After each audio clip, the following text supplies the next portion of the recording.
welcome to Reptile Fight Club. My name is Justin Julander, in case you're new here. And with me is Rob Stone, my faithful co-host. How are you doing, sir? I'm doing great. Excited for this. Excited to be in a sequence of things we have really planned out.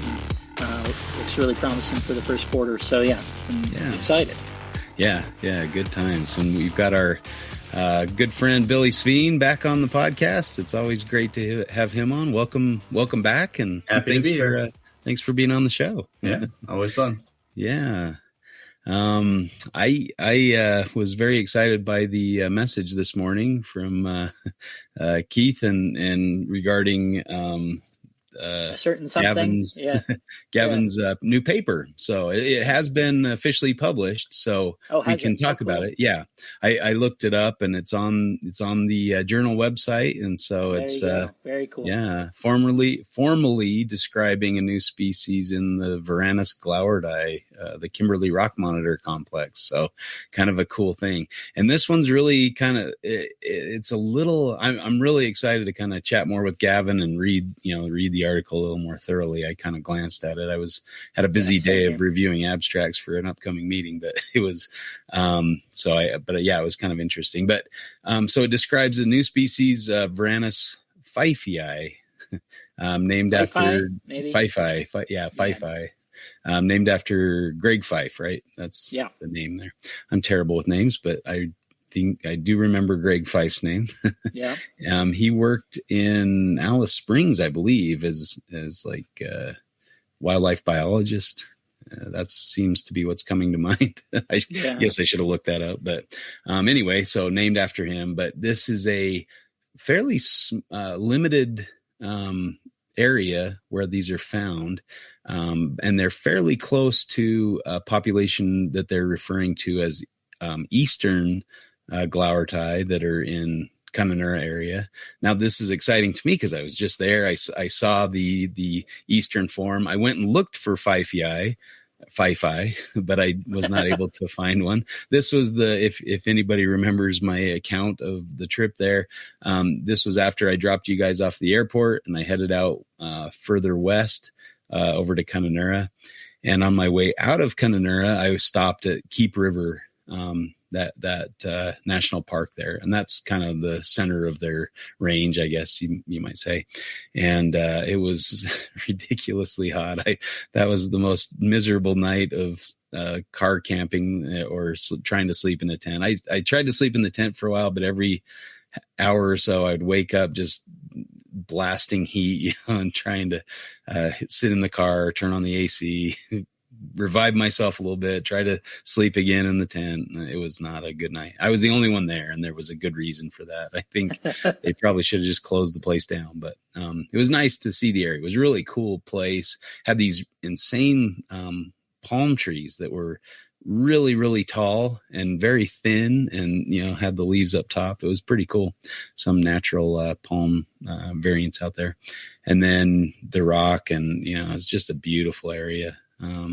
Didn't see too many reptiles. I think it was just hot and dry, and then instead of trying to sleep, I probably should have gone out herping, but at this point I was pretty worn out after 2 weeks of intense herping. So the heat and the exhaustion got to me. So I drove to Catherine and got a hotel room which was probably a good thing because it dumped rain that night. So I escaped the rain and got a good night's sleep. I also went out herping, got a couple olive pythons, a black-headed python in that area. So it was, I guess, probably a good move, but it would have been nice to see a pfeiffi, to tick that off my list before it was a species, but yeah. So anyway, kind of a cool thing to wake up to, see that paper had been published, and Gavin was nice enough to send a copy of the paper to us to check out. So check it out. Yeah. Zootaxa is the journal. So if you're interested, and apparently there's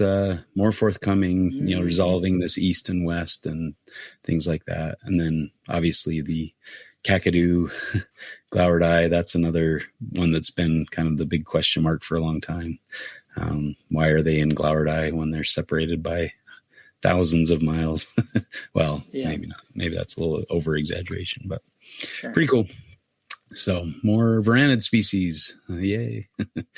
Just more to find. I think that's one of the pythons and varanids are kind of my main targets when I go to Australia. I'd like to see all of those if I can. Yeah, that would be pretty cool. And Nephrurus too, I'd imagine. Yeah. Oh yeah, of course. Yeah, geckos are pretty high on the list too, but there's so many. Yeah, Nephrurus, breaks it down a little easier. I can definitely find all the species in Nephrurus, but all the geckos would be a huge challenge. Yeah, right. Be a good one. But, all right. Well, what's going on with you guys?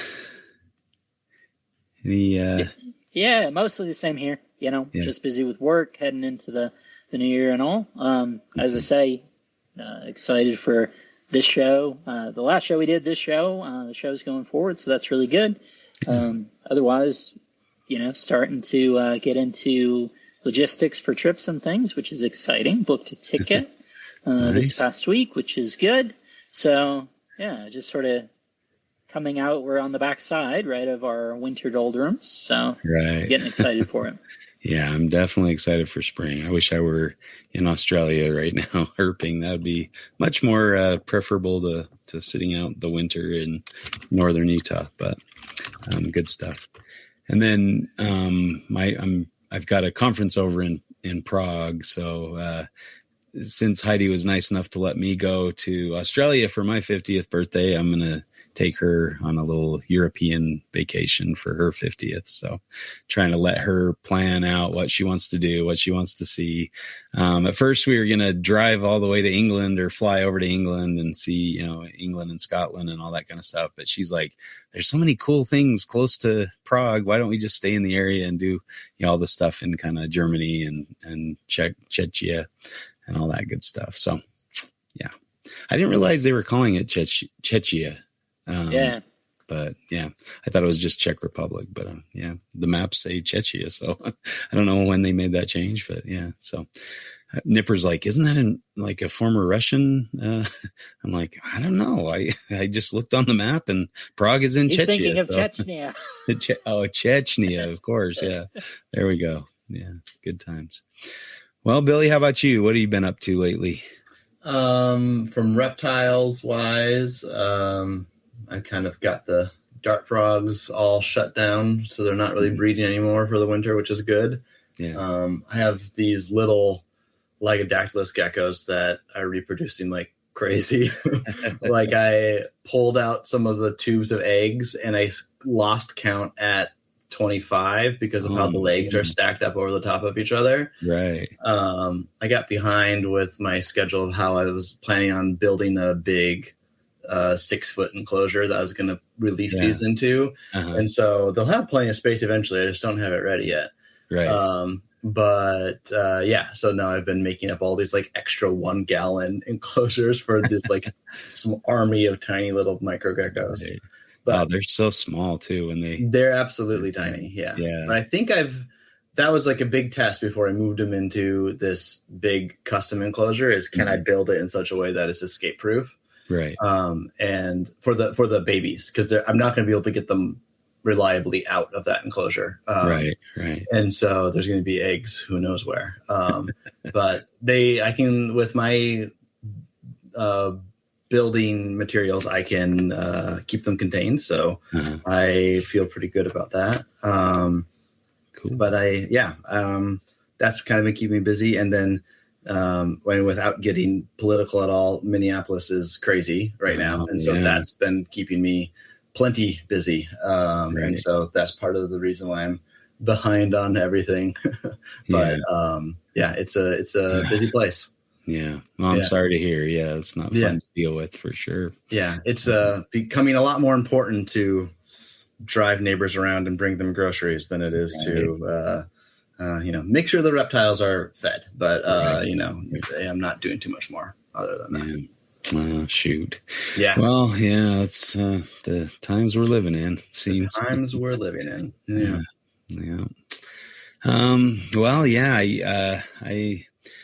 I got a couple more of my pygmy pythons to eat, so that's exciting. It seems like they like brained, frozen thawed pinks, and that seems to work pretty well. So at least after a few mouse legs, and by a few I mean very many, but they've I was surprised. Like, I just kind of teased them, put it in front of them, and they eventually took. So yeah, hopefully they'll all be going here very soon. I think I only have 1 or 2 holdouts that just refuse and get that thing out of my face kind of attitude. But yeah, so things are moving in the right direction there.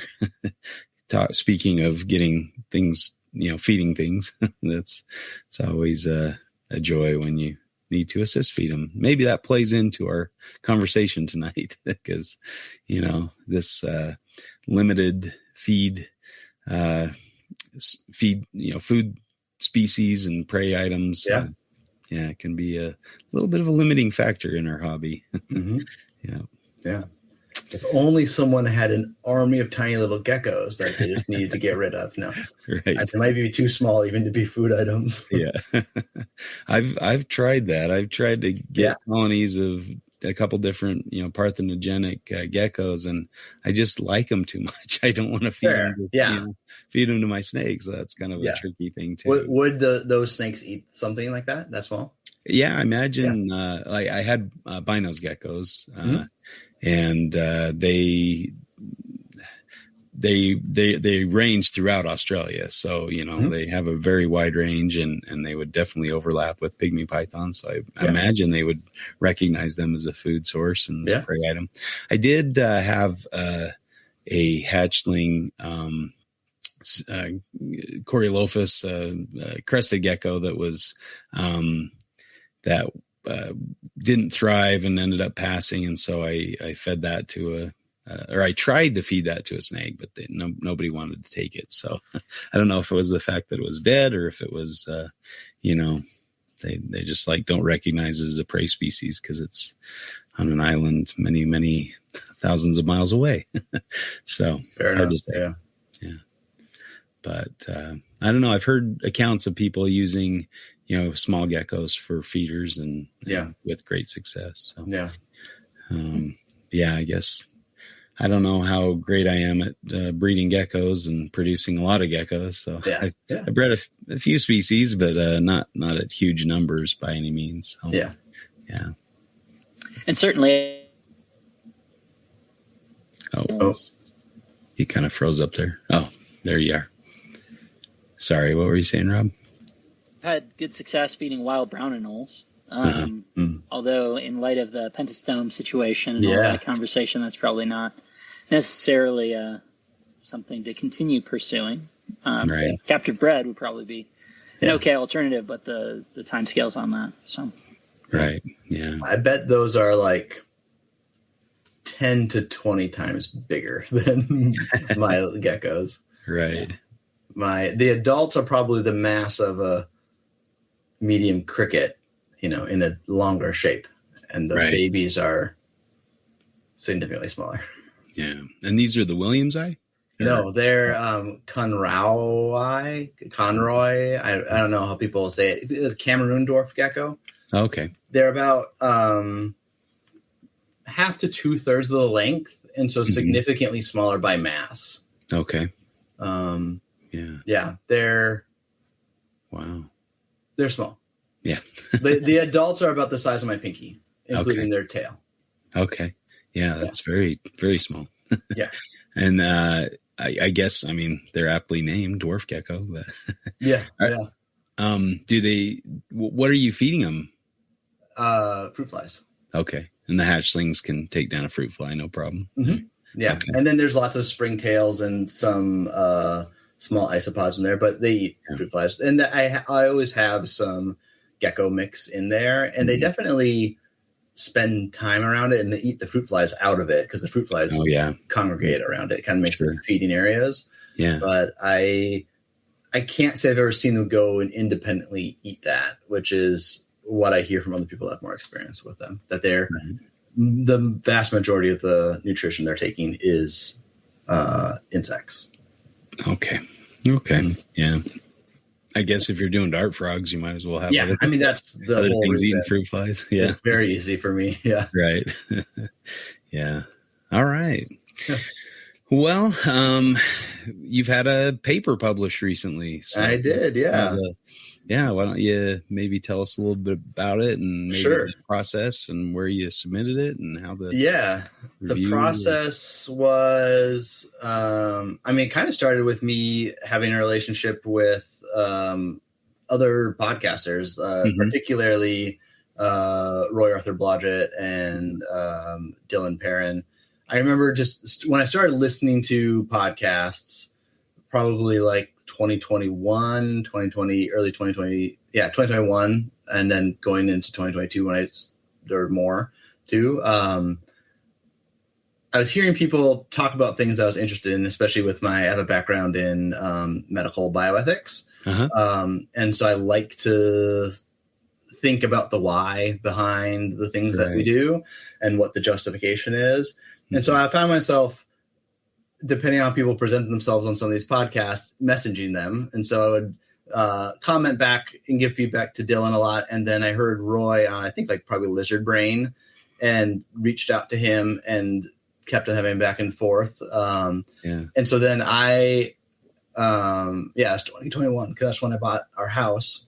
And so I had the ability to expand the collection. I was thinking, how do I do this in what I consider like an ethical way?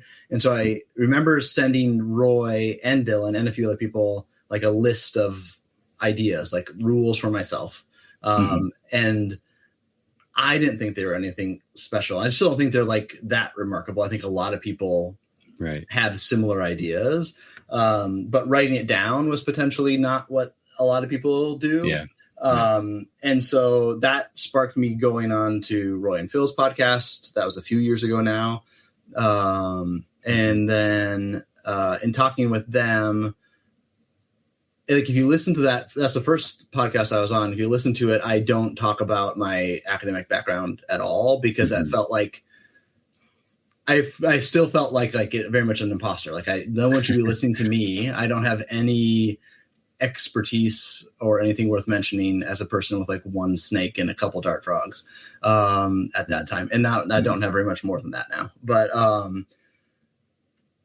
that kind of encouraged me that I do have potentially something to say. And actually talking with you and talking Justin and talking with Zach about what it's like to have an academic job and then use your academic skills to push into your hobby a bit with you doing some virology work related to nidovirus.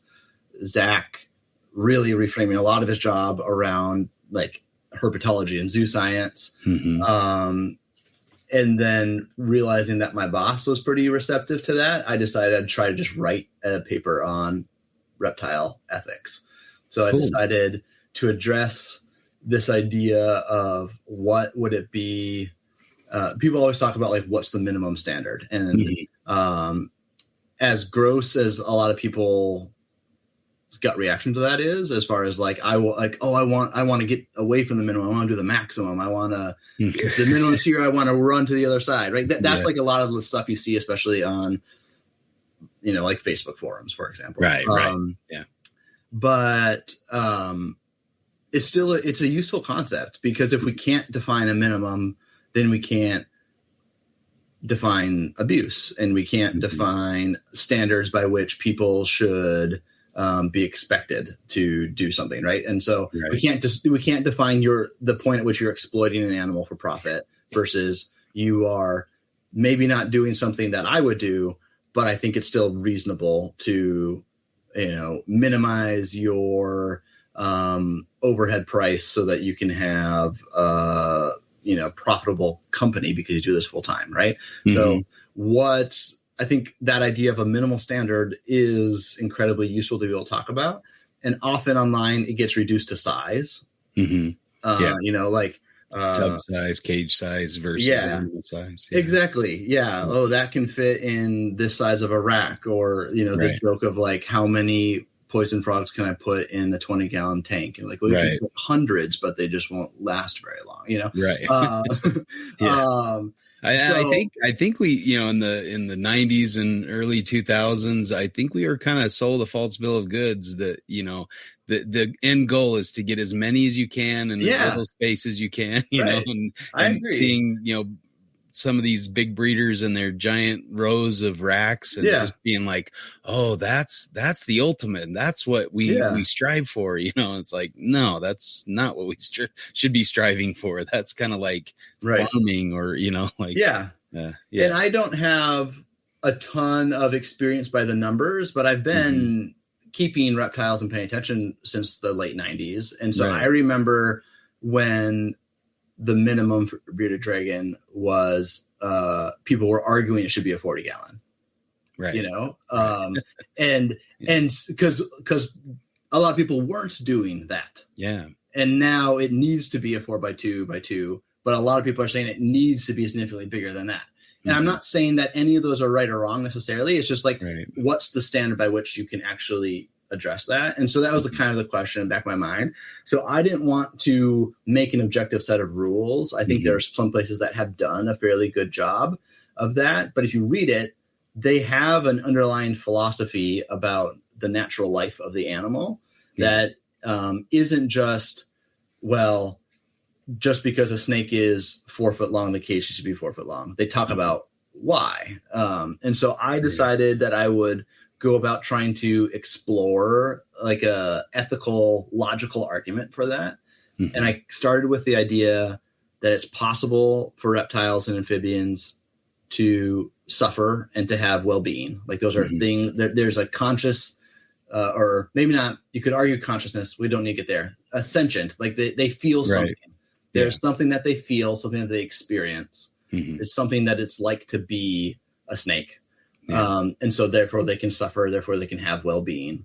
Right. I saw just offhand, I saw a movie trailer. I can't remember what the movie was, but it was a bear was eating a beaver or something, and another beaver rescued him or pulled him out, and the beaver that was being eaten was like, "What are you doing? He caught me. That's how this works." He was, I'm fine to be food. And then he's like, "What?" And he's like, "Yeah, do you want to go ahead and eat me?" And the bear's like, "Nah, it's weird now. This, that's awesome. I want to watch that. Kind of an interesting take on it. Animals may know they're okay. I'm prey for like, I'm not going to fight this. It's going to happen. Yeah. I don't know. Well, and in the paper, you mentioned that quite a bit, right? In the context of the length of suffering or the capacity, right? The length of time that this can go on in the wild is probably going to be lessened because they'll just become prey. And that's probably a pretty instantaneous reaction. And you also hit on, this goes back to, there's a book, Why Don't Zebras Have Ulcers, right? It's the same concept that like they don't have they're not sitting there with a perpetual dread that they're going to be prey for something. It just sort of happens and it's done. There's no chronic disease of worry. Exactly right. Right. Yeah. Like a human would experience if they knew they were prey for something that was, it could be around any corner. And just be like, some people would just kind of give up and go, well, if I'm going to be prey, I might as well just be prey now instead of at some indeterminate point that makes me worry about it. And other people are like, no, I'm going to fight tooth and claw to get away, And that plays perfectly into the next point of that. Although you want to avoid suffering that's unnecessary, it's impossible in a living environment to avoid all suffering. Suffering is a necessary part of life. And so the argument that I make is that if you can keep an animal in captivity, the next step, I guess, would be that an animal experiencing suffering but continuing to live in the wild is a life worth living. And I think that's a lot of people the vast majority of people, that's common sense. And so if in captivity we can have a standard of well-being and a lack of suffering that is similar or equivalent to that of the animal in the wild, that is experiencing some suffering, not zero suffering, some suffering, right? Then that's an okay minimum standard. Okay. Yeah. Cause like you said, there in your paper that there's there's organizations out there that don't think any reptiles should be kept in captivity. Yeah. They don't think any animals should be kept unless they're domesticated or companion animals. They're comparing it to non-existent straw man animal that doesn't exist. Yeah, right, I love exactly. that. Right. I love that in there. I was like, that's a great quote. Exactly right. Yeah. So, well, I think let's get into this, and we'll do it in our style of fight.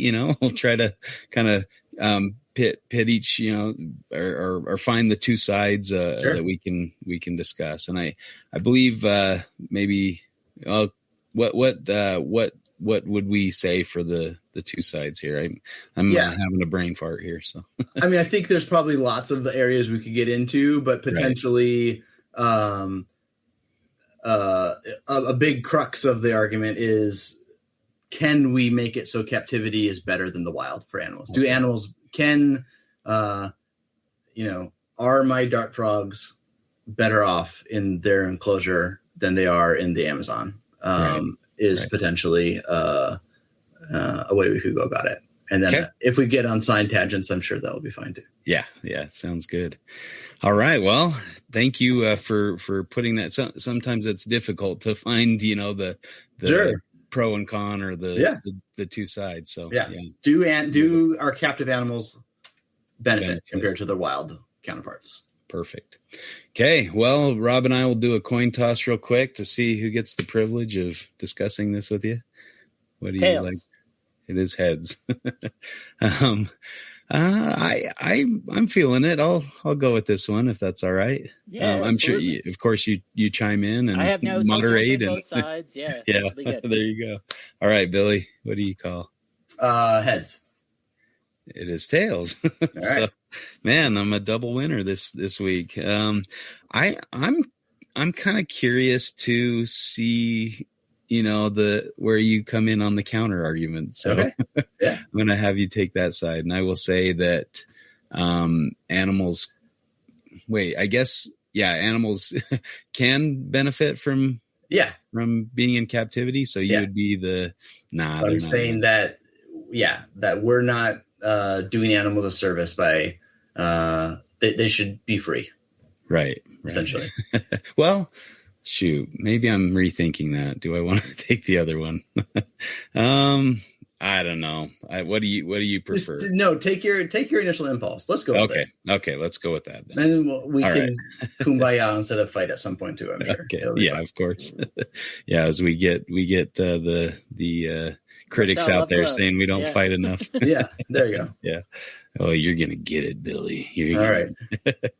All right. Well, I'm going to chuck you and let you kind of go first. So, I would say that if you look at some of the main ways that we talk about comparing standards of welfare, there's a few different ways that you can assess it, but one of the ways is that people often talk about is like the 5 domains. Mm-hmm. And so let's see if I can remember off the top of my head. It's like I have them if you want. I'll give the good nutrition, good environment, good health, appropriate behaviors, and positive mental experiences. Yeah, and so especially so if you think about captivity as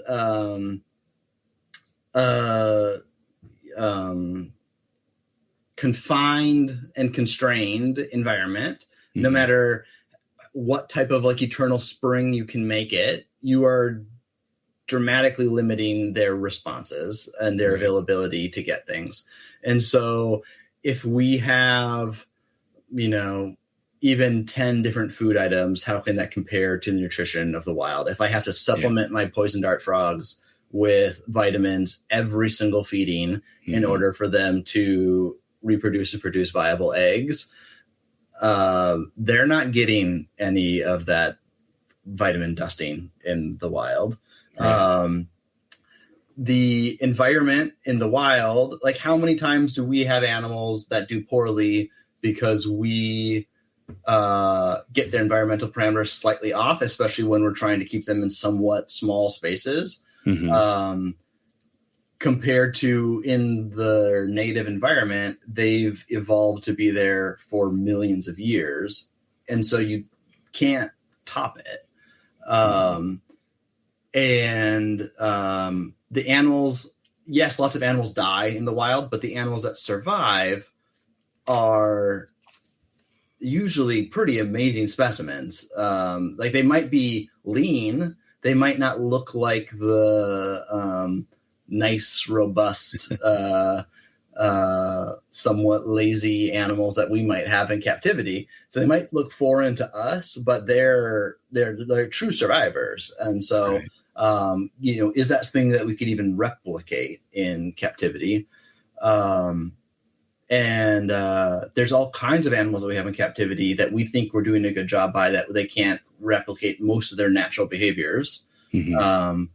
The vast majority, like my snake, doesn't have, even though it spends most of the time in a burrow, it does sometimes climb, and I can't really replicate that very well. It does sometimes swim, and I don't even have the ability for it to really fully submerge itself very well. Right. And all of those things combine together to be positive mental experiences, which I guess I don't need to touch on right now. That can be later. But if we're not meeting those, the positive mental experiences also can't come from it. Right. And, I agree. I don't think there's anybody that could say that we can make an equivalent of what they would experience in the wild in our boxes, in our houses, and I laugh every time somebody says, "Oh, look at my arboreal cage. It's, 4 feet tall." And you're like, arboreal? I mean, this is even better. There's some comments that I've seen on poison dart frog groups where, they talk about the orientation of an enclosure for thumbnails, like the tiny little guys. Yeah. And so they'll be like, it needs to be like a minimum will be like a 12 by 12 by 18, like 12 by 12 base with 18 tall. But, you should have it in 18 by 18 by 24 or something like that. Right. And so this person had I don't remember. It was big, like 3 foot by 18 by 20. It's like a weird size, or 18 or something. So it was wider than it is tall, but the height of it was taller than what people usually think was the minimum, but it wasn't the right orientation. Right. So it wasn't arboreal. Yeah. And it was inappropriate for the frogs. Right. It's like, and then you see this is canopy. Yeah, you see a nature documentary of a strawberry poison dart frog climbing a 30-foot tree to deposit an infertile egg for its tadpoles. And it's going to do that tomorrow. Yeah, and it does it, how many times a day and how many days in a row. And you're like, there's nothing that's going to equilibrate. And I think it was Ryan Young that kind of turned me onto this with the green tree pythons. He said it's easier to get a good thermal gradient in a wider cage versus a tall cage. Yeah. And so, and also, giving the green tree pythons as an example, as of an arboreal species that move a lot in the wild, periodically, like they'll move up and down a tree, to come down into ambush position, then go back up for the daytime. And so they're climbing that tree up day in, day out, basically, until they get a meal. And so, to replicate that, how many laps do they need to take around a 4-foot cage, regardless of the orientation. Right. And so his thought was, if they have a wider thermal gradient, that'll mean they might be more active. Or if you're not feeding them constantly, they're going to be more active. And so they're going to be moving like they would in nature. And I've always kind of struggled a little bit with ambush predators like pythons that can sit in the same spot for weeks or months. Or there was a study that showed a Darwin carpet python in the botanical gardens that sat in the same tree for a year, or over just under a year, so they can stay in the same place for a very long time. Are they sitting there going, "Oh, I'm bored. I don't have any."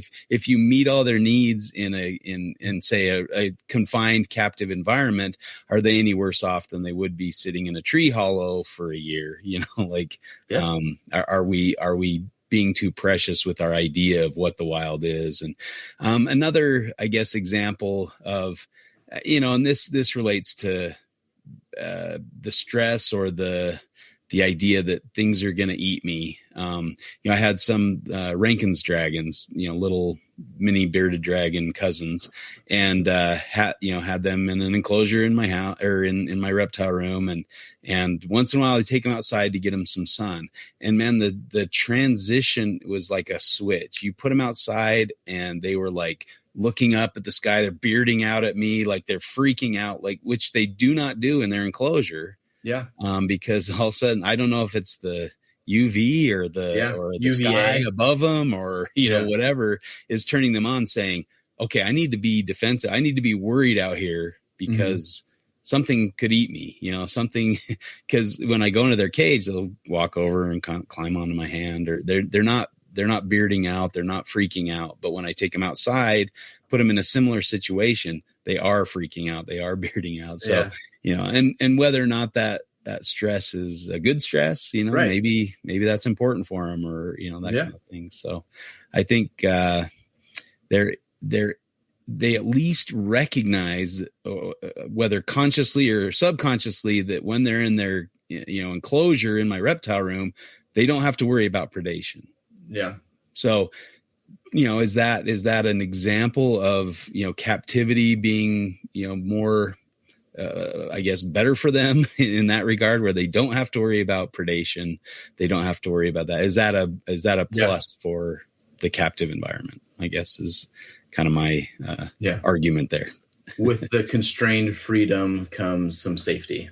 Right. Yeah. Right. That's almost like a fundamental point that you define in the paper, right? Is that in almost every one of those domains, the wild has endless variety, but there's an appurtenant threat that is associated with all of that variety that probably is not, present within our captive context for the most, or it could appear differently.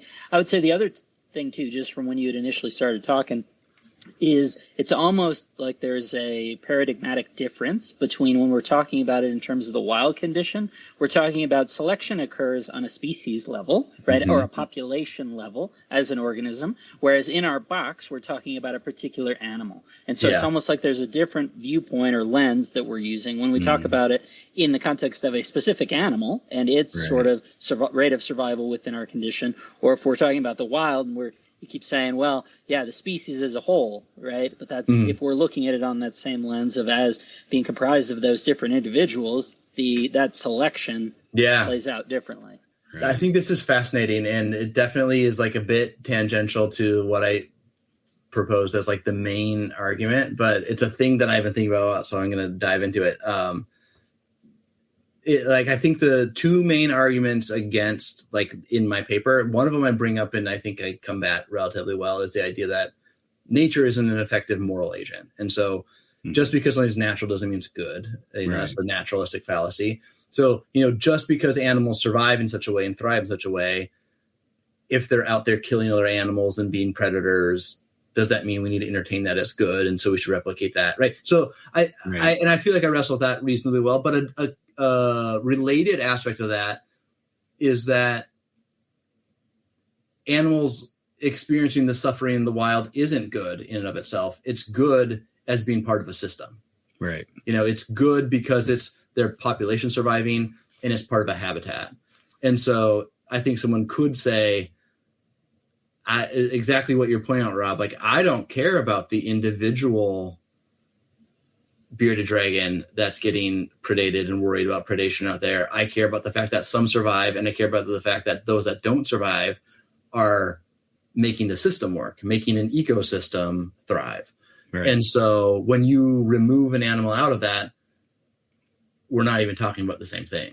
And that's, I don't have an effective argument against that, except to say that that's a different value system. And I think that that's a okay thing for someone. I think it's valid for someone to have that belief. And then that's a person that probably doesn't want pets. I don't know, right. I disagree. Like I'm really interested in the individual in the wild as well as the population. And I see the impact of the population of the animal, or the animal population, and not even the whole population, but just the ecosystem, like much broader than that. What one single species does for an entire environment. So I think that is a weakness, that you're comparing a population in the context of a unfathomably complex system to a single individual isolated in captivity. I don't think it's I don't think it's like a knife in the heart to the argument, but I do think it's something that we can effectively counter. It's just like a different moral intuition, maybe. I'm not sure. Do you have thoughts on that? That is a good question. The individual versus and I guess, we if we're looking at it through our own lens, if I go out in the field and I find an animal, that individual to me represents its species and represents, what's out there and those kind of things. So I guess from that aspect, like I'm interacting with the individual on that plane. But yeah, in regards to the species as a whole, do even, the animals that we keep in captivity, once we take them out of the wild, they basically cease to be that species because they don't have the same pressures. They're not have the biologically functional anymore. Right. Yeah. And so even if we reproduce them and sell them around the world, and we call them, these are pure jungle carpets or whatever, is that a real thing? And I mean, there's arguments that could say, no, it's not, because once you take it out of the environment, the selective pressures and of the wild, then it stops being that thing, to some. And I think the clock of domestication starts instantly, but is slow. Sure. Yeah. And so to say that by 2 generations or even 50 generations that we've erased millions of years of natural selection, I think is to suggest that now the animal can radically change its diet or have a metabolism that doesn't require bolus feeding or doesn't need to lay eggs or I don't know, make those types of claims would be ridiculous. So say that poison dart frog doesn't want to explore leaf litter, we're never going to get away from that.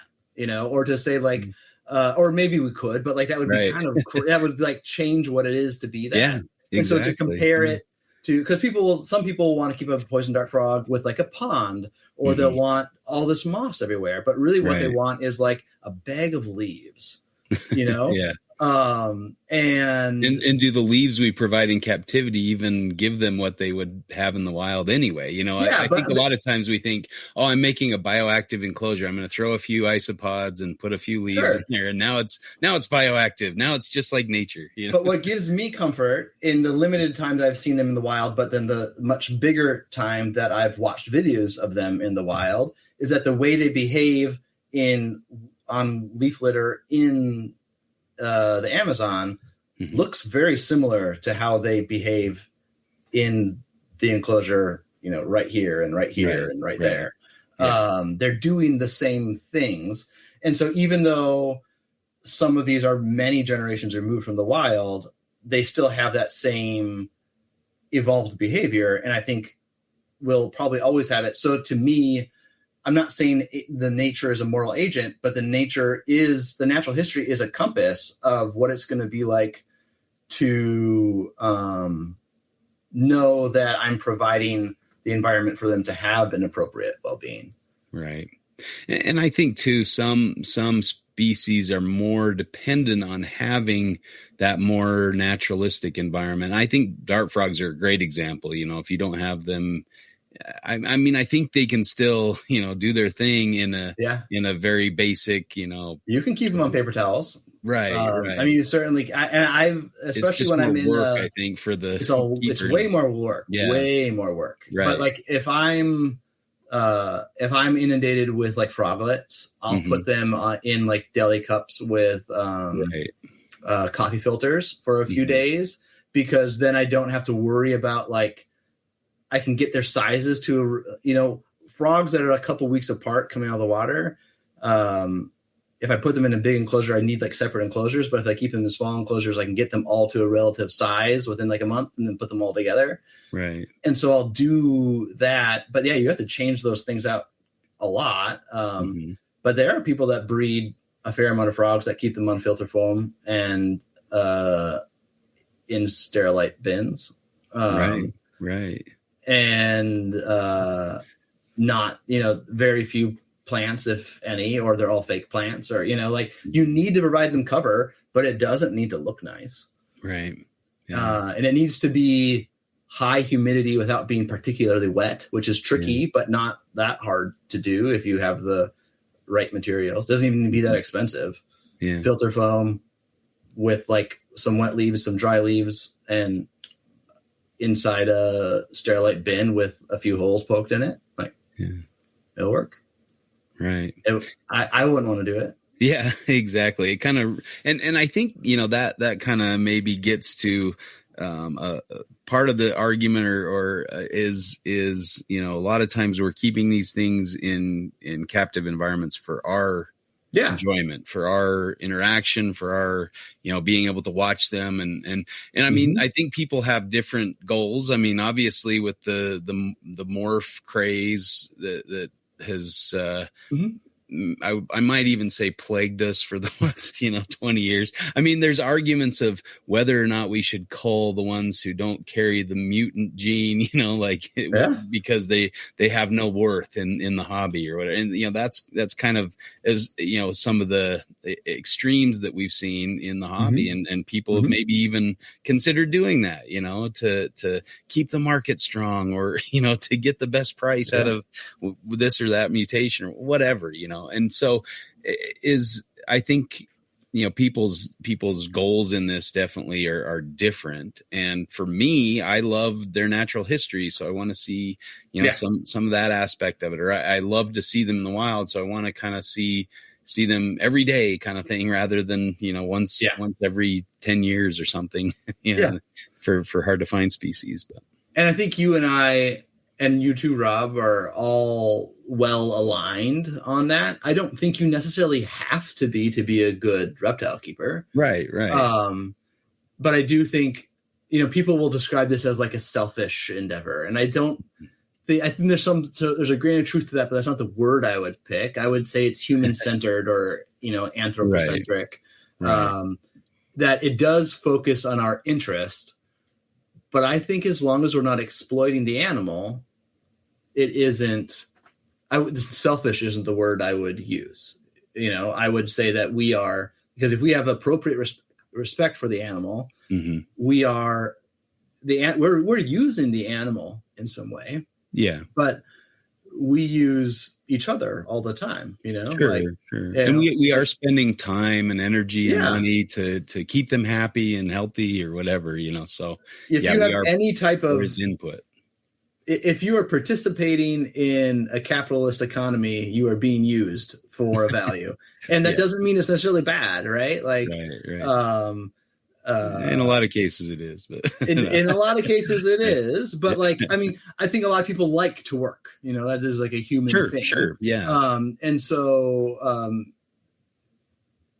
by me providing the service of the things that I've trained to do, people are using me. If they required me to work twice as much, they would be exploiting me. Right. And so when I think about my animals, it's like, if I like my little geckos, like I think for a while there before I set up 2 more enclosures for them, I was potentially exploiting them, or like on the verge of, like there was too many in that enclosure. And I kept on telling myself, it's not going to be very much longer. The population can't grow that fast. And next thing you know, like I can't count them. And so like I felt bad about that, but I usually don't feel bad. I usually don't have the sensation that like I'm being selfish in this hobby. I have this sensation that I'm switching to your side. I have this sensation that despite the limitations, it's captive confinement, but it's also captive protection. Right. Right. Yeah.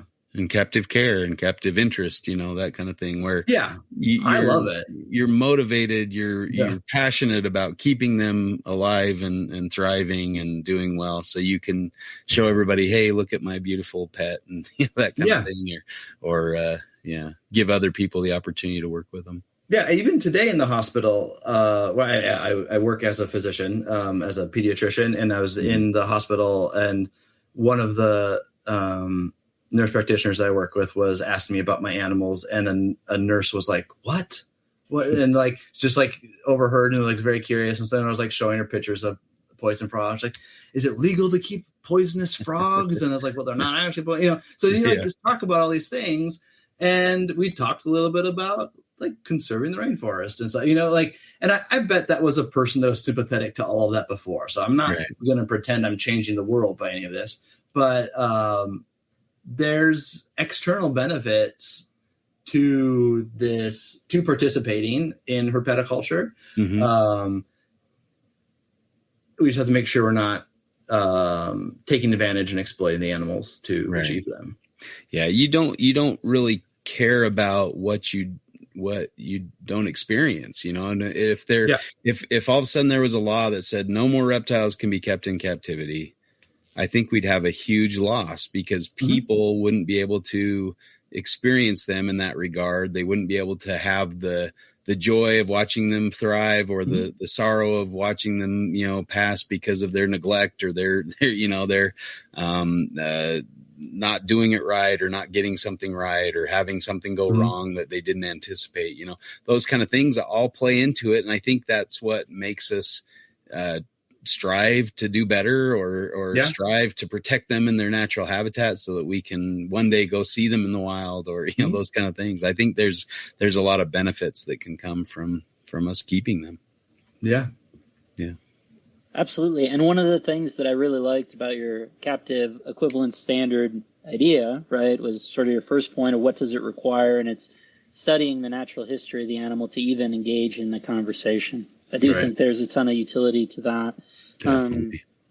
And looking at that through the lens of, hey, should we keep the dragon snakes, right, that are feeding on tadpoles in running water and having these specific conditions?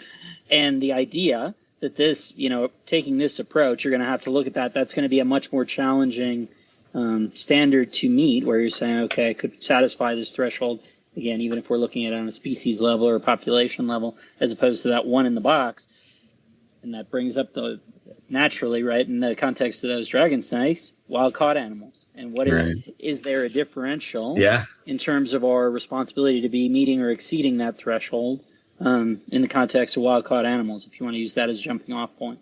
Yeah, I tend to think, so I'll make a comment about like the idea of like a dragon snake or something, that like there are animals I think are just better suited for captivity because the trade-off of the captive constraints and the captive protection is easier to benefit them. And so I think like ambush predators, it's easier. Because they probably, this happened once when I had someone watching my animals where they left the door open for at least 2 days, but maybe longer. I'm not sure because maybe it was open in between because they were taking care of them for like a week. But they had been to my house 2 days before I got home, and I came home and the door was open on the snake enclosure because one of the doors is like, if you slide it, it sometimes pulls the other door with it. Right. The snake was in its hide.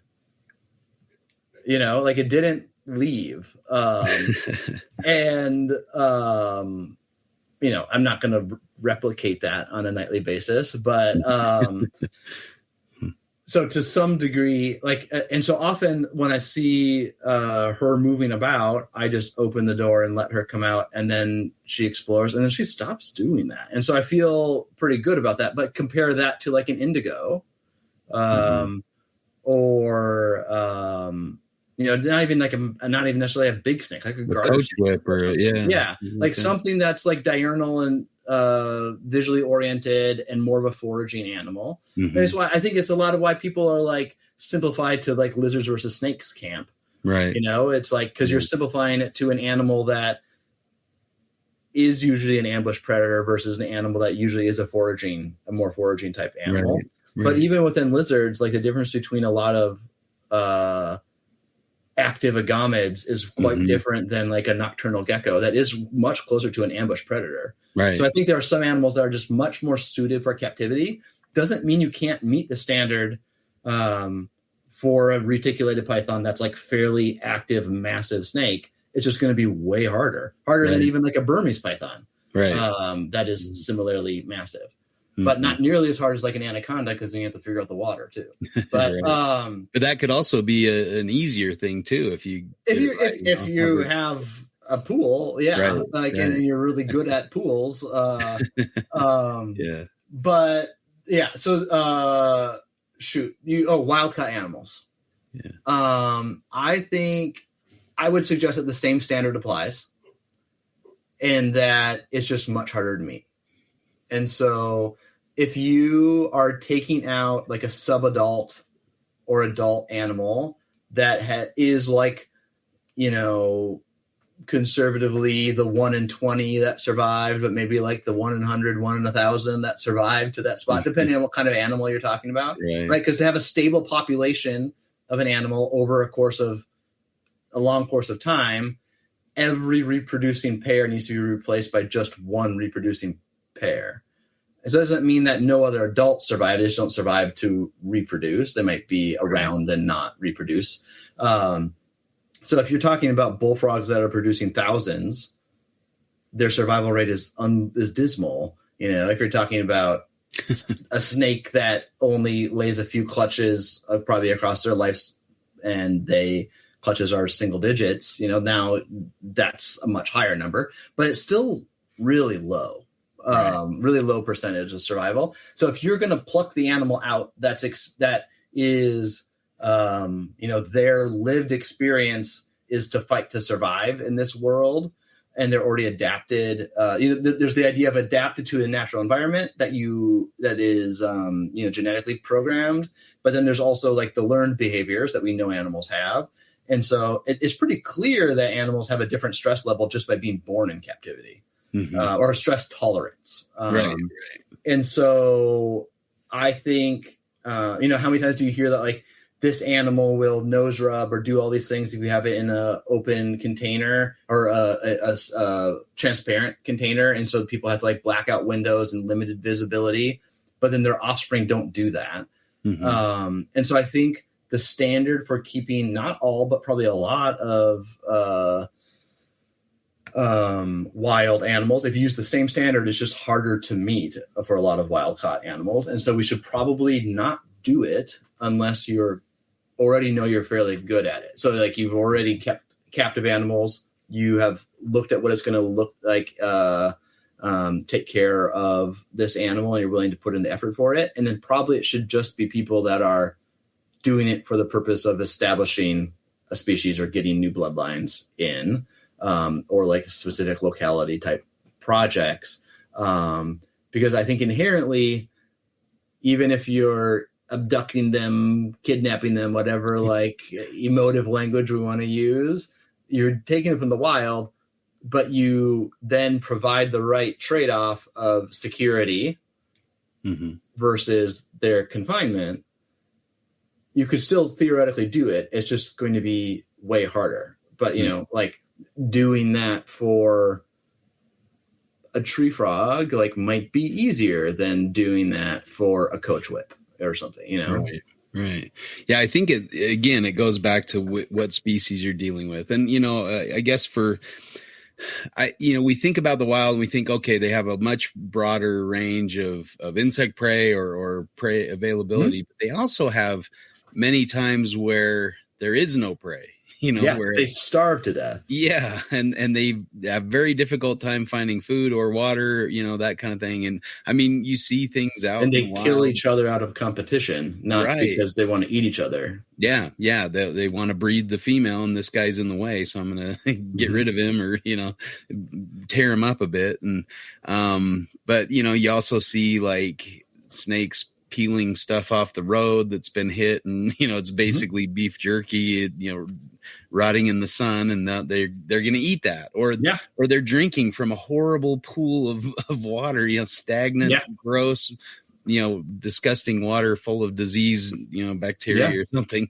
that would probably kill us if we drank out of it. But they do that to survive. Whereas in captivity, you're a horrible keeper if you're not giving your animal fresh water, every day or every, at least once a week or something, that kind of thing. So, there's a lot of things that they don't necessarily have to have, But whether or not that's a good thing, or, whether or not that stress or that time, I think too, we can kill them with kindness in captivity, where we overfeed them. Yeah. I mean, you see some of those bearded dragons that look like a ball, because they're so overfed, So I don't think that's great either. So I do agree that we need to really base our at least our essential or ideas of how they should be kept in captivity on their natural history, and kind of try to find the things that are critical for their long-term well-being, while avoiding things that may, not be that critical. I've heard I always love Terry Phillips' example where he says, you don't shovel snow into your rattlesnake enclosure because they experience snow in the wild, that kind of thing. But maybe getting them down to the temperature is important. 50 degrees, right? Not the snow, because they go into dens and burrows to avoid the snow. But I make a distinction in the paper between natural behaviors and positive natural behaviors, right? And sometimes stress is still positive if you can overcome it. It can stimulate certain things that are good for their well-being. I've heard a number of people express a similar sentiment to what some of the things you said, but I think Phil Leitz with Project Herpetoculture says it really succinctly multiple times. When people are like, the animal didn't ask to be in the cage. Yeah. And he said, well, it didn't ask to be in the wild either.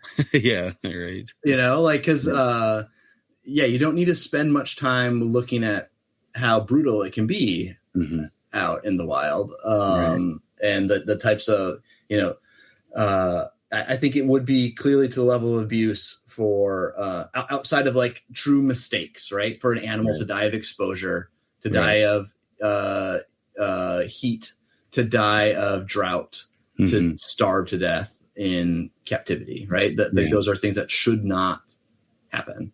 Right. And I mean, I think too, like I remember seeing a bearded dragon in the wild. It was in central Australia. We were driving through the West MacDonald Ranges, and there was this bearded dragon basking on this rock, adult-sized bearded dragon, and it had almost like a hairpin turn in its spine, the spinal kink that stuck up a few inches above the back of the bearded dragon. But it was an adult. It was thriving. It was living its best life in the wilds of Central Australia.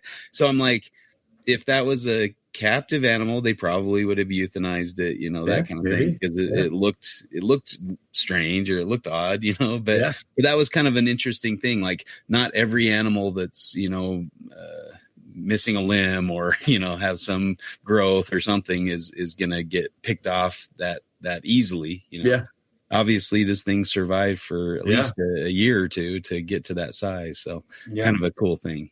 Yeah. So sometimes we have a misunderstanding of those kind of things. We should put it down because it's suffering, or it's not.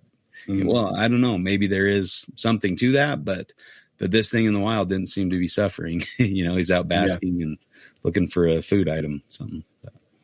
So this raises an interesting point. Really, it was a quotation that I really liked from the front end of your paper, where you say that the epistemological problem of knowing the mind of any being other than yourself, from Nagel, that really resonated with me just generally, right? And then fitting it into the lens of this conversation, both explicitly what Justin was just talking about, and then you mentioned the idea of transparent boundaries, and you talked about that in the paper too. And I have to admit that I'd never considered it through the lens that developing an abnormal stereotype behavior, like interacting with transparent surfaces, could somehow be detrimental to the captive animal. That the fact it has developed that response to that surface could be negative or problematic.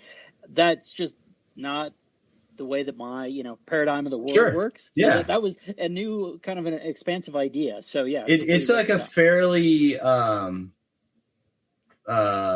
within the animal welfare circle, which I won't claim to be an expert in, but it's a thing I'm spending a lot of time reading because I'm being encouraged by my boss to make this grow as a bit of an academic side hustle. people describe like glass surfing or unable to detect a transparent surface and interact with it appropriately.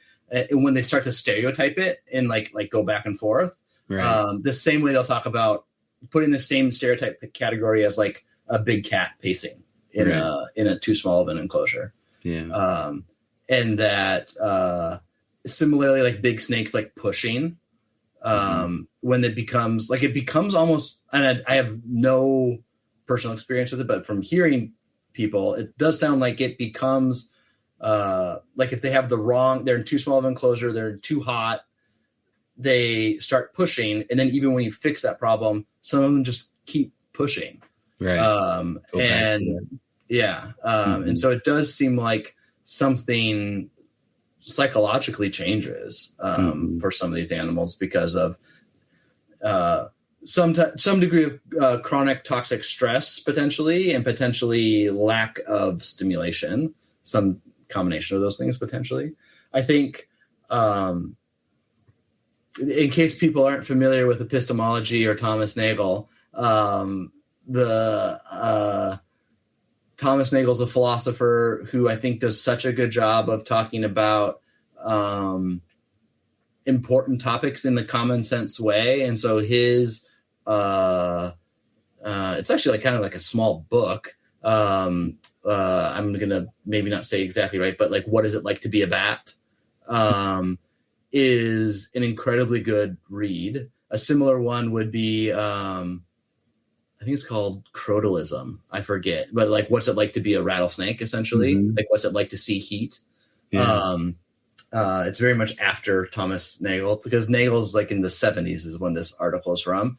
And so he talks about how unbelievably alien it would be to have echolocation, and how we can't even truly begin to imagine it, because we know how fast it has to work, how it simultaneously sees some things far away really well, some things near really well, and then a lot of things in between not well at all. Like, it's just like completely strange to us. Yeah. And yet they interact as if they can see at night. You know, that's like how we think about it. But then when you think about it, we actually don't even know what each other are really feeling and thinking. Right. And so that's what epistemology is. How do you know what you know? You know, there's lots of, a criticism of philosophy in general is that it's a way to use fancy words to describe things that people just know by intuition.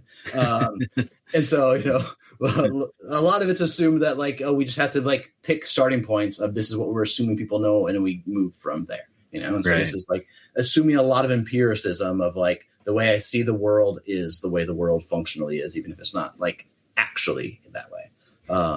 But I think it's true that we don't know what the lived experience of reptiles and amphibians are, but the way they interact with their world, unless the way we are seeing the world is completely deceived, like I'm part of the Matrix, or being deceived by an all-powerful demon, which are like classic epistemological problems. Unless it's something like that, if the world is anywhat reliable for me to interact with, I have to take that these animals behave in a way that there's some inner experience that they have, and they have an inner experience that interacts with an outer experience. And so even though I don't know exactly what it's like, I should spend time thinking about it. That doesn't mean that I'm inappropriately giving them human characteristics and spending time to think about what their animal characteristics are. There's a fascinating book that I'll plug called, I'll look it up. I'm pretty sure it's The Immense World. Immense World, An Immense World by Ed Young.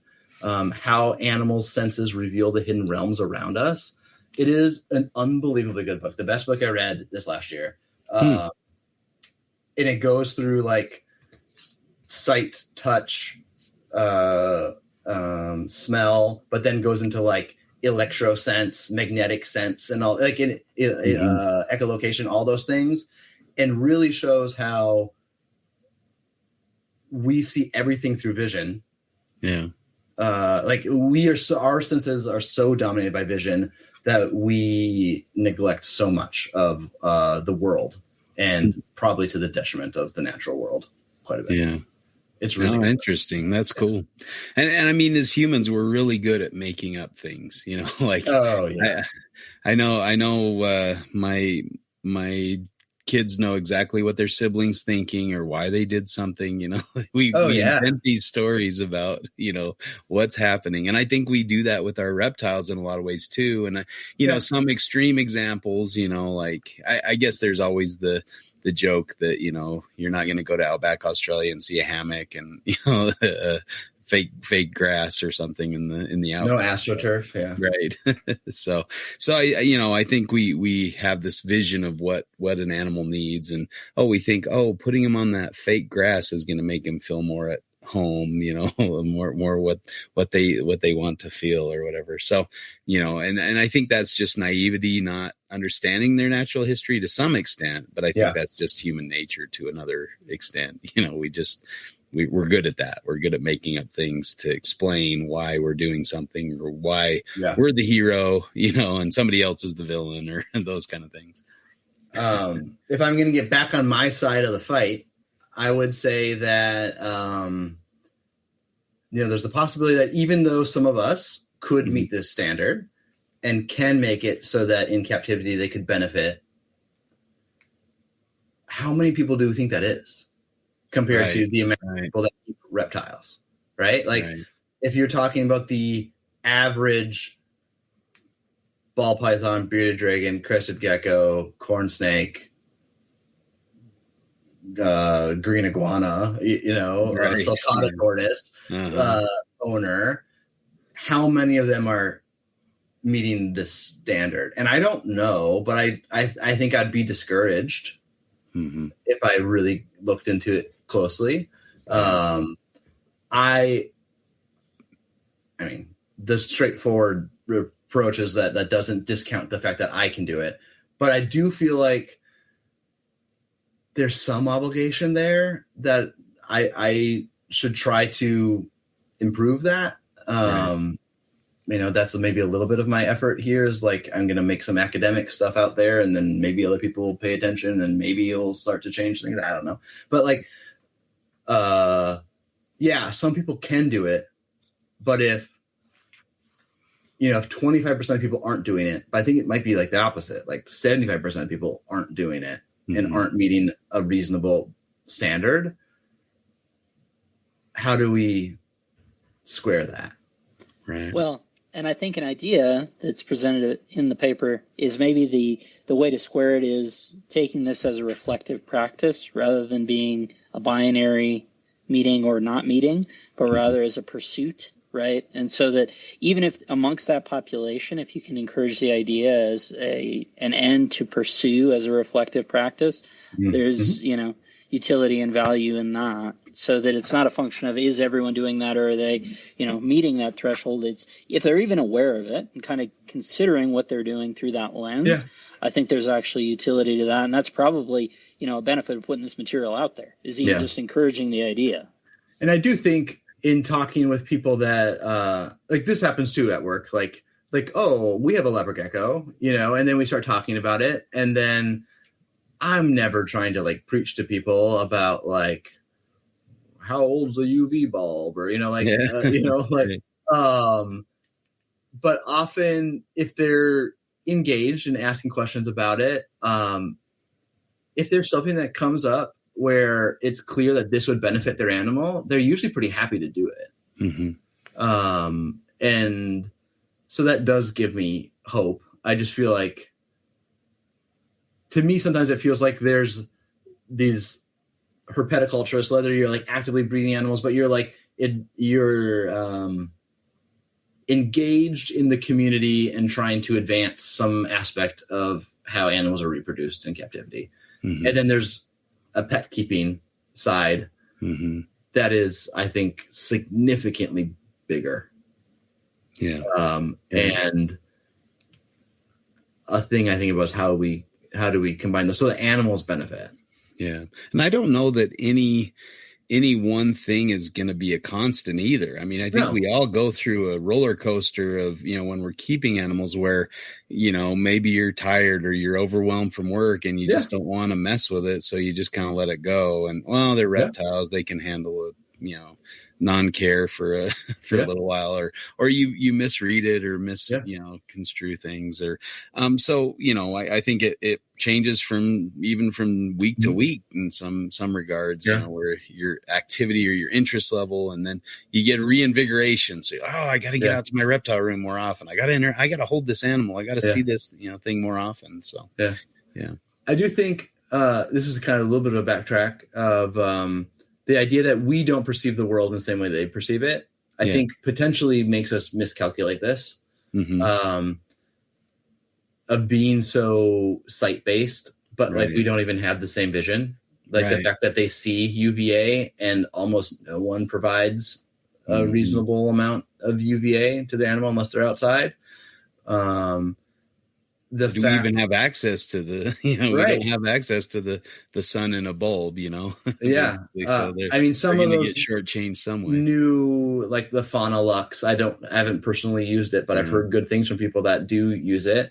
And I would love to try it in the near future. But I mean, it's not the sun, and it's one thing to like not replicate the sun, but it's like another thing to think about, like taking out one of our colors, right? Like if it's not the same as going through the world with like green tinted glasses or something, but it's analogous to it. Like they're seeing the world without a dimension of color, and they're probably not seeing the world without like a fourth of their color, but like an exponential decrease in their color. But if they're captive bred and they're never in that environment, but if we're comparing to the wild, you know what I mean? Sure. Yeah. So is there lived experience that of actual deficit? Yeah, I could see that being a very valid argument if you're pulling something out of the wild and putting it in an environment it's not used to, it's not comfortable with, it's stressing it out, but if you're born into this world and you've never seen green, do you miss green? But and then another thing I think about is light, and light pollution and sound pollution is a thing I've thought about a fair amount. Like, what does it mean right now that I have the lights on in my room? Right. Or how many people blast, heavy metal while they're cleaning their collection. Absolutely. Their geckos are like, Or just like, like I have my like Wi-Fi modem and I have an air purifier and stuff that are like making little buzzing noises. Right. If you're an animal that like doesn't hear in a way that we usually hear, but you're sensing things, vibration on the ground, potentially way more than we do. Right. Maybe that's really obnoxious. Yeah, I would bring up cicadas though. Sure. Trying to herp with cicadas in the background is mind numbing. They've got to be like feeling that vibration if they're in that environment. No, I agree. There's plenty of that in the wild, but there's not constant. Right. Cicadas are pretty. No, when they're going. Yes. No, I hear you. Yeah. I was in my last months of medical training.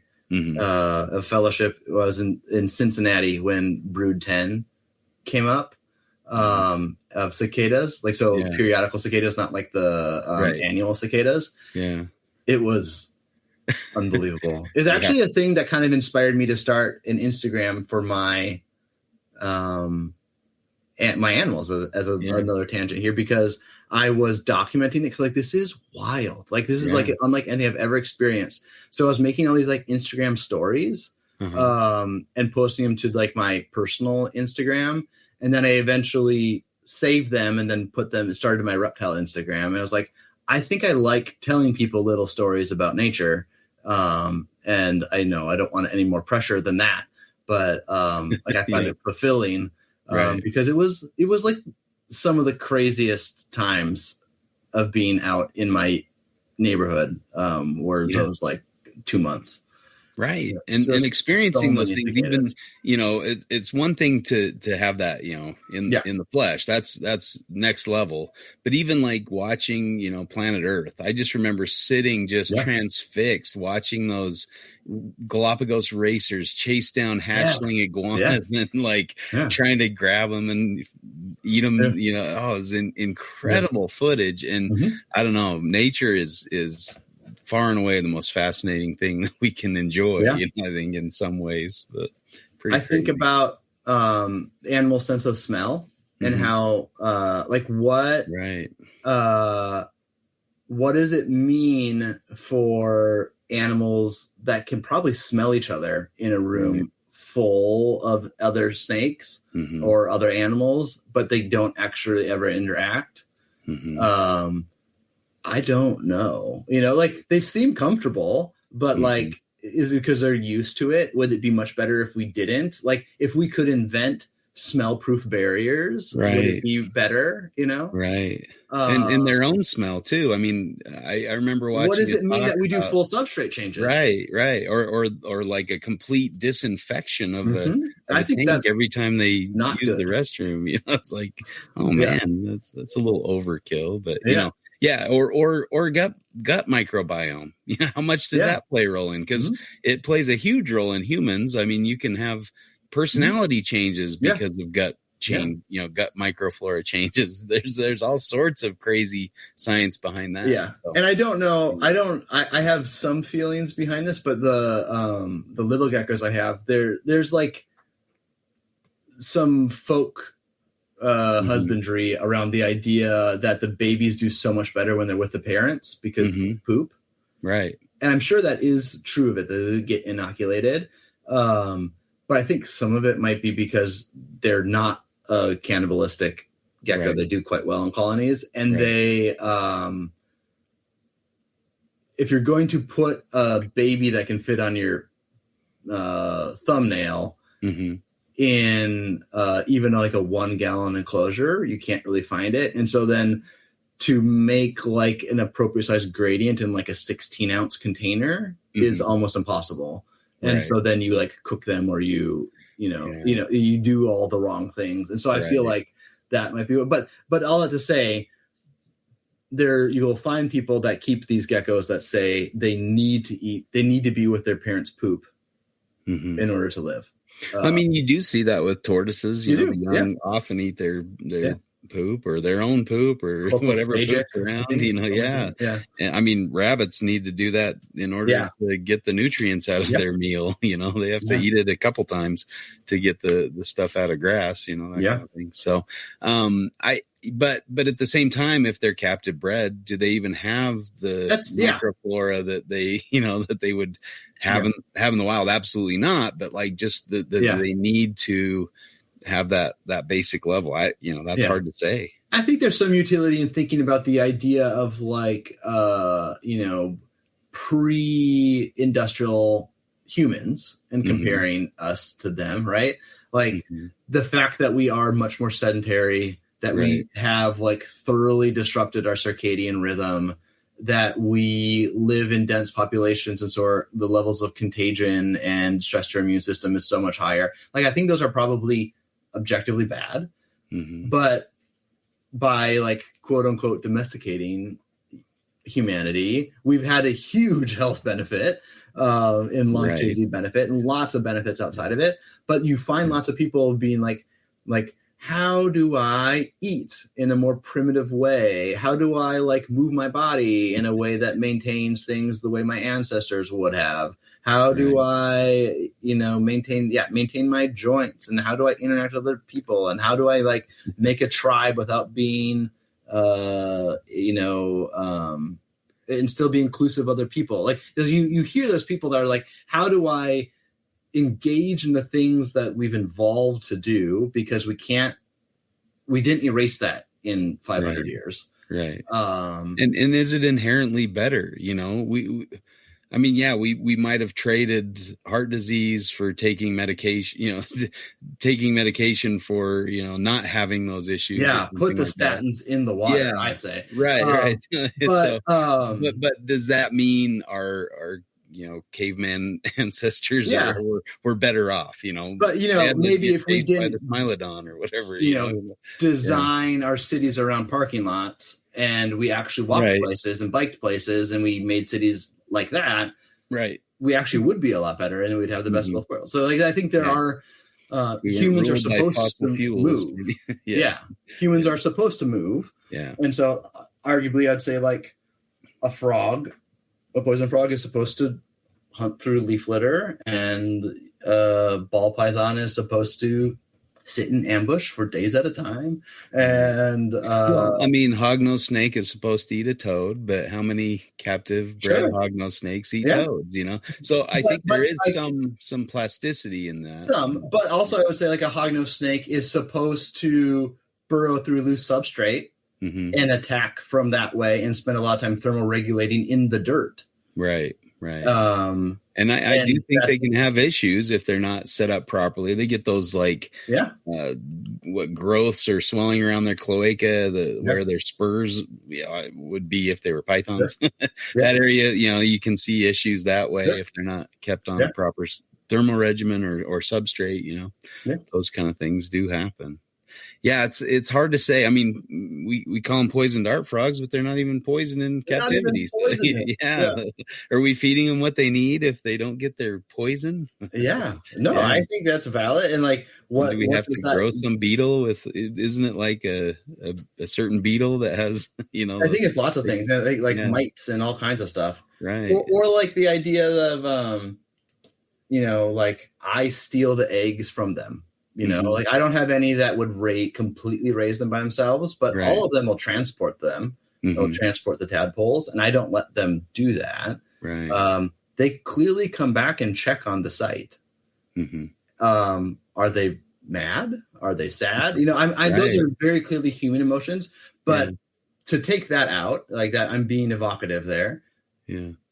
Is it distressful to them? Yeah. The fact that they laid 10 eggs and fertilize them, and especially for a species that would keep track and find them in the canopy, go to the bromeliad that they're specific to and for those species, most people don't take them away because it's just so harder to raise them. But a lot of snakes do maternal incubation, and very few people do that.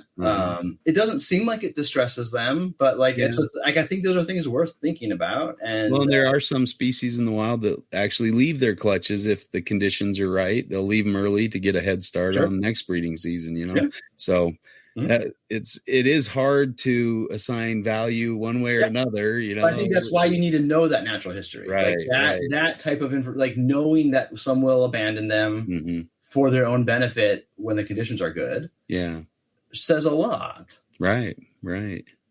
Yeah, that ties back into research, and we don't know a lot about a lot of stuff.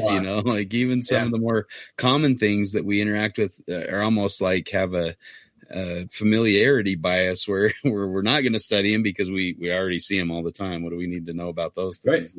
That kind of thing. We want to chase the rare or endangered things, and then they're so hard to find that we have a hard time making any conclusions from that research because we just don't have a good N. There's not enough to have in a study. So there's a lot of challenges in that kind of thing. And we can potentially make those observations in captivity and find, interesting things that occur, most likely occur in the wild that we didn't know until we watched them in a box. I had some baby, Hosmer's, spiny-tailed skinks, Egernia hosmeri, and, I put in some crickets, and all of a sudden I see this baby raising his arm up and kind of moving his hand around and then pouncing on the cricket, almost like, when the geckos get excited and they wave their tail. That kind of thing where he's like, oh, and then grabs it. I don't know if he's distracting. Hey, look up here. Like we catch a lizard, you kind of give him something to look at, and then you grab him with the other hand kind of thing. So it was really kind of cool. And I'm like, hey, has anybody else seen this? And a few people had witnessed the same thing with theirs. So I thought it was really cool behavior. Yeah. But, are you going to see that in the wild? That would be a hard thing to see, probably. Yeah, for sure. But I mean, I was watching some Pilbara rock monitors, and they would, run around on the rocks, and then they'd settle, and they would do this weird tail wiggle flop thing where they'd it was almost like they were, okay, look here. This is the last thing you're going to see moving, which is the that was my interpretation. Yeah. Like they were settling and moving something to be a decoy. So any predator that's watching them, that's the last thing they see move. So that might be where they attack, kind of thing. I don't know, but it was kind of cool. And that's fairly consistent with different long-tailed monitor species. They'll do that little tail wiggle. Do they do it in captivity, or do they need to move a certain amount to do that? I don't know. I've never really kept them to see that. So it's a good question. Or if they have, it's not something that I've seen. Okay. Keeping them. Yeah. And is it, a factor of they're not worried about predation? Yeah. Is it actually a beneficial behavior or not? Right. Because they're not showing that. Who knows? Yeah, exactly. Yeah. So there's so many cool things to think about. And this is a great paper and great thought process. And I don't know if we said where to find excited about it. Or the title even. Did you mention the title? Sure. Let's get that out there. The title is Captive Equivalence as the Minimal Welfare Standard for Captivity Managed Herpetofauna by William and Sveen. It is in the Captive and Field Herpetology Journal. And so if you go to captiveandfieldherpetology.com, it's open source, and so anyone can find it there. Probably comes up on a Google Scholar search as well. It comes up on a Google Scholar search. And so if you go to the site, it's published as like a free, a standalone article, not as like one of the full volumes. Okay. So it's click on journal, you scroll all the way to the bottom, click on, I'll do it right now. You have to click on individual articles. Mm-hmm. And then right now it's the third one down, but as they publish more, it will, be the fourth one down. So it's labeled as an opinion piece. How was was there a review process, or was, how did it's peer reviewed. Okay. It's it's a small journal. And so I did submit it to a few other places because this is my first time doing any type of animal ethics. So I didn't know the landscape very well. So it's, as I'm sure you often start at the top and then you keep on marching down until you, depending on how exhausted you get by the rejections. But I was really trying to figure out the landscape. And so I submitted to the first place that's like a big name. If you just Google animal ethics journals, you're going to find these big names. Mm-hmm. And they're like, we're not interested in the utilitarian argument like this. Like if it's not animal rights based, right. And not to say that they're animal rights elitists, but they just weren't interested in the utilitarian argument. And right. So they're like, you should go to this more applied area. Mm-hmm. And then I went there and they're like, this isn't welfare enough. You should go back to the first place. That's much more theoretical. Right. And I was like, I actually already applied there or sent it there. And so this process took about 6 months. Yeah. Yeah. It can be a pain, especially in herpetology journals for some reason. I had it already written for a solid 3 months before that. Yeah. I presented at IHS. Uh-huh. I wanted it published. And so I messaged around I think Ben, I should know his name. He's been on Dylan's podcast, is the editor of this. And he seemed like a receptive audience. And they had an article published a couple years before that was the ethics of field herping, essentially. Mm-hmm. I was I want to write, and they labeled it as an opinion piece. I want it labeled, I want it like that, like an editorial, but I want it peer reviewed. Can you do that? Is something interested in? He's like, absolutely. Sent it. It still took a while because peer review takes a while, and especially from a small place, and he's a busy guy. Right. But it got peer reviewed. I got feedback. I made a few changes, but it was a pretty seamless process from there. Very cool. Yeah. Well, go out and read it, get it, and see what you think. Give Billy some feedback, and I would love any feedback, especially criticism things, because that means another paper. Right. Yeah. Rob, did you have something you wanted to say? Well, I was just going to say, we'll put a link to it in the show notes as well. Eric gave me some feedback that we could help make his life easier by giving him sort of more exhaustive show notes that would go with things, so he wouldn't try and figure it out himself. So I'll include this as a link there. So should be in the bottom of the show when folks are listening anyway. And so it was great that you explained how they could go find it to the extent that doesn't work, but that'll be the idea. Cool. Yeah. Awesome. Very nice.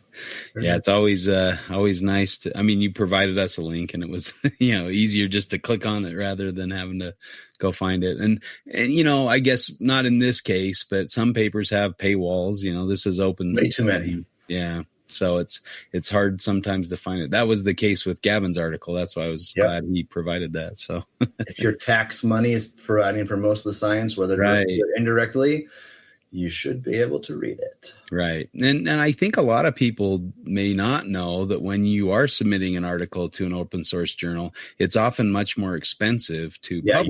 You're paying like $2,000 or something.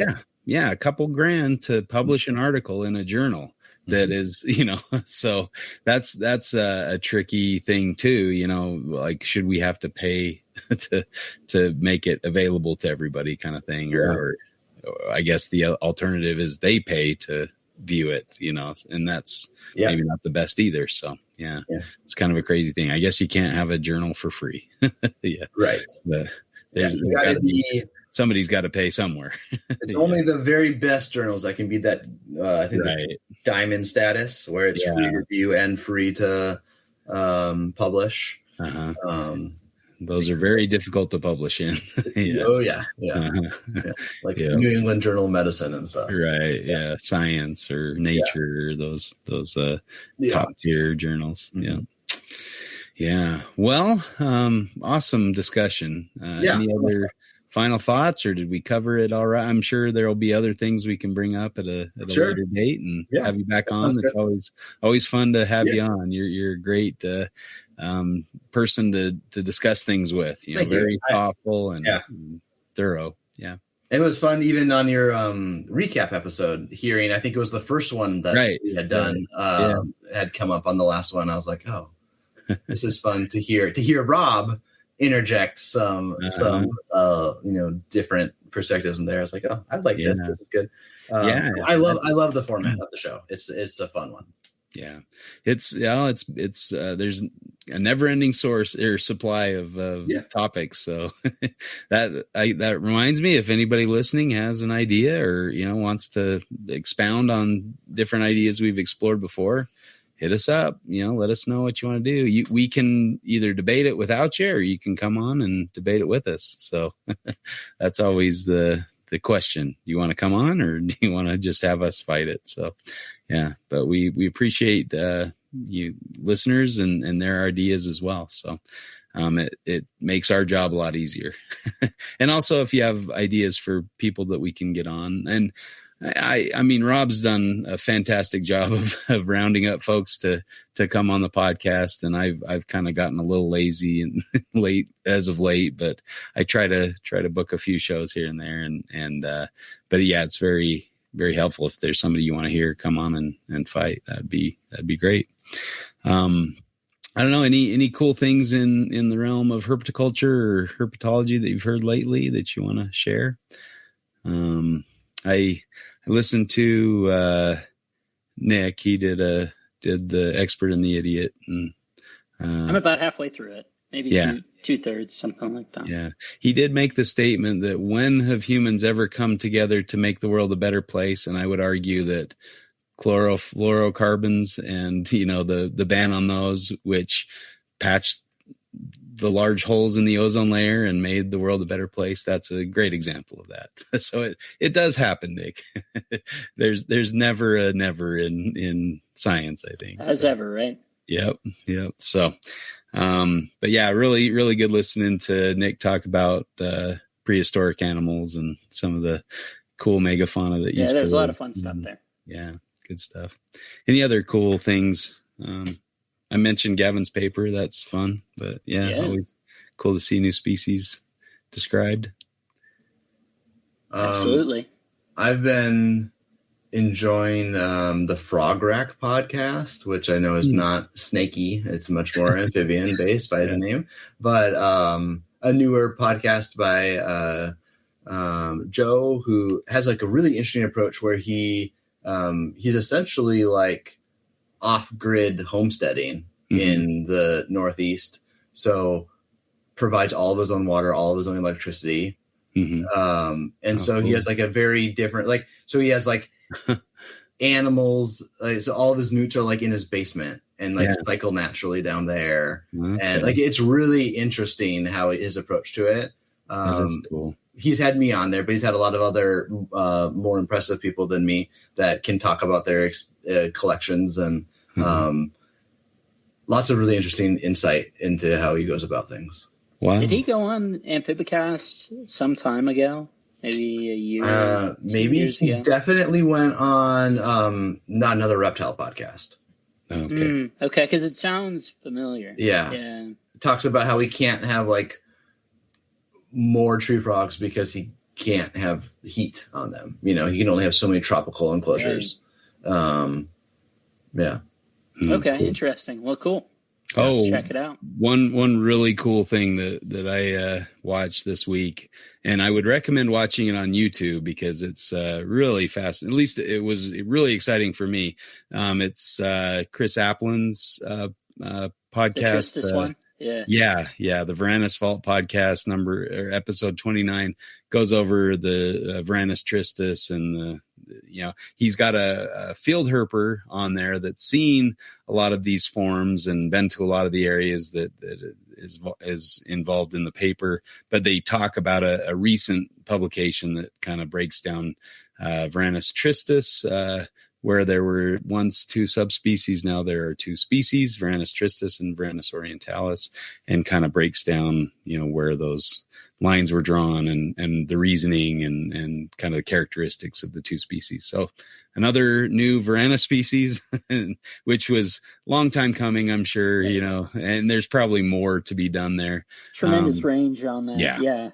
Yeah, same kind of thing where you can see it's similar to the Antaresia paper, like where, they boil it down to two species, but there probably could have been, if it was somebody else doing the work, there probably could have been 5 or 6 different species. And so, it's kind of but it's really cool to see the actual, animals from the different parts of their range and kind of how they compare with other parts of the range or how they fit into the different species description. So I'd recommend that highly.